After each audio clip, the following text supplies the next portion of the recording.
Welcome to lesson one of the Coding 101 front-end web development course. In this lesson, we're going to get you started as quickly as possible. We're going to teach you some JavaScript, and we're going to teach you how to use it from the Google Chrome Inspector tool console. So this will allow you to program from any computer or any device and allow you to quickly learn how to actually code. As a reminder, this Coding 101 course will teach you the front end of web development.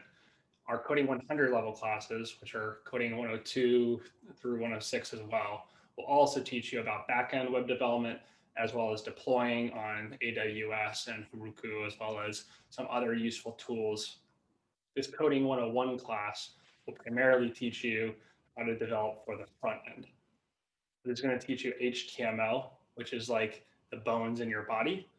It'll teach you CSS, which is the skin, similar to the skin on your body that makes things look pretty. And we'll also teach you JavaScript, which are kind of like the muscles in your body, which will allow you to build functionality into the front end of your website.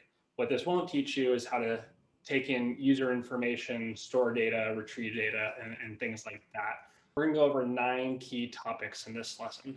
The first thing we're going to do is just learn how to use the Google Chrome Inspector tool as well as the console. This will allow you to run your JavaScript code from anywhere you want, whether you're using a Mac or a PC.